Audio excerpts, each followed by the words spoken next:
আসসালামু আলাইকুম এভরিওয়ান, আশা করি সবাই ভালো আছেন। আমি শেখ মাহমুদ, সৌদি আরব থেকে, and welcome to another video. আপনারা দেখতে পারতেছেন আমি কিন্তু খেজুর গাছের তলে আছি, উপরে কিন্তু খেজুর দেখতেছেন, এগুলো কিন্তু খেজুর। তো আজকের ভিডিওটি মূলত হচ্ছে খেজুর বাগান নিয়ে। আমার ভিডিওটি প্রথম থেকে লাস্ট পর্যন্ত দেখবেন, আশা করি অনেক ইন্টারেস্টিং হতে চলেছে এবং অনেক মজা পাবেন এবং দেখতে পারবেন। তো লেটস গেট স্টার্ট। গত কিছুদিন ধরে আমাকে অনেকেই রিকোয়েস্ট করতেছেন, ভাই আপনি তো সৌদি আরবে থাকেন, আমাদেরকে একটা খেজুরের বাগান দেখান, দেখতে কীরকম। মূলত তাদের উদ্দেশ্যে আজকের এই ভিডিওটি প্রথম থেকে শেষ পর্যন্ত দেখবেন, আশা করি ইন্টারেস্টিং হতে চলেছে। আপনারা দেখতে পারতেছেন আমি এই মুহূর্তে আছি সৌদি আরব আলগাসিম বুরাইদাতে একটা খেজুরের বাগানে। আমি খেজুরের বাগানে ভিডিওগুলো শ্যুট করতেছি, আমার সাথেই থাকুন। আমি আজকে আপনাদেরকে দেখানোর চেষ্টা করব। দেখেন এই মুহূর্তে কিন্তু খেজুর শেষ পর্যায়ে চলে এসেছে, খেজুরগুলো কিন্তু অলরেডি শেষ পর্যায়ে চলে এসেছে। তারপরও আপনাদেরকে দেখাবো, আপনারা লক্ষ্য করে দেখেন এই যে গাছটা, এই গাছটার মধ্যে কিন্তু প্রায় 2 থেকে 3 মণ খেজুর হবো। প্রথমত আসলাম যখন আমি ভিডিও করেছিলাম, আপনারা হয়তো অনেকেই দেখেছেন, প্রায় 3 মণ হবে এই গাছে ধরেছিল। অলরেডি কিন্তু খাজুরগুলো শেষ হয়ে গেছে, কি অনেকে কেটে ফেলছে, আর যেইগুলো রয়ে গেছে এগুলো কিন্তু আর কাটবে না, এগুলো এমনিতেই জোরে জোরে নিচে পড়ে যাবে। তো এই খাজুর বাগানে কিন্তু প্রায় মানুষে 50 জন বাঙালি, খাস করে আমাদের প্রবাসী বাংলাদেশিরা।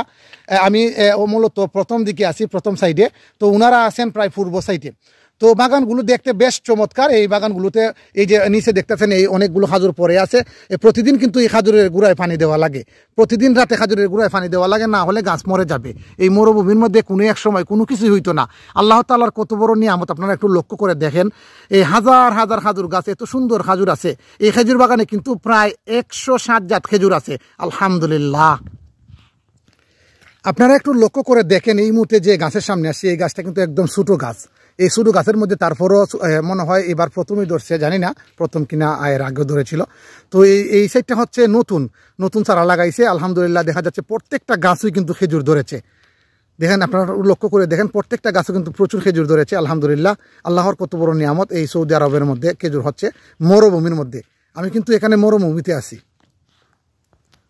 এখান থেকে যদি আপনারা অনেকগুলো খেজুর নিয়ে যান, কেউ কিছু বলবে না, আপনাদের যা খেতে মন চাই খেতে পারবেন। আপনারা একটু লক্ষ্য করে দেখেন কত সুন্দর খেজুর গাছ। আমি একটু আপনাদেরকে ধরে দেখাচ্ছি।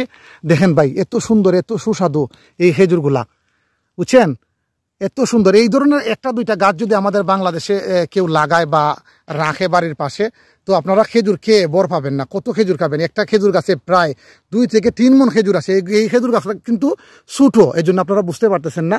তো যখন বড় হবে, পরিপূর্ণ গাছ হবে, অবশ্যই একটা গাছের মধ্যে প্রচুর খেজুর ধরে। তো আলহামদুলিল্লাহ, আমার অনেক ভালো লাগতেছে। আজকে হয়তো আমাদের অনেক প্রবাসী ভাইয়েরা ওই সাইডে আছে, এই সাইডে নাই, না হয়তো আপনাদেরকে দেখাতে পারলাম না। তো আমাদের বাংলাদেশ থেকে প্রবাসী ভাইয়েরা এইগুলো কাজই আইসা করে। মূলত ওনাদের কাজ হচ্ছে এই খেজুর বাগানের গুঁড়ার মধ্যে পানি দিব, আর এই যে ডাল আছে না, ডালের মধ্যে গোছা আছে, গোছাগুলো কেটে দেবে। হ্যাঁ, এখন কিন্তু গোছাগুলো কোনো ধরনের গোছা নাই, দেখেন কোনো ধরনের গোছা নাই, এখান থেকে এখান পর্যন্ত কেটে দেবে। এবং খেজুরের সময় যখন আসে তখন এখানের মাঝে 50 থেকে 60 জন, 70 জন, 100 জন লোকে আইসা এখান থেকে কাজ করে। তো আলহামদুলিল্লাহ, এই হচ্ছে সৌদি আরব প্রবাসীদের কাজ। প্রবাসীরা কিন্তু আসলে প্রচুর কষ্ট করে। আপনারা অবশ্যই প্রবাসীদেরকে একটু মূল্যায়ন করার চেষ্টা করবেন এবং প্রবাসীদেরকে সেলুট জানানো উচিত। তারা মাথার গাম ফায়ে ফেলে এত কষ্ট করে আমাদের অর্থনীতিকে সচল রেখেছেন। আপনারা অবশ্যই প্রবাসীদেরকে একটু সেলুট দেবেন এবং বেশি বেশি করে ভালোবাসার চেষ্টা করবেন।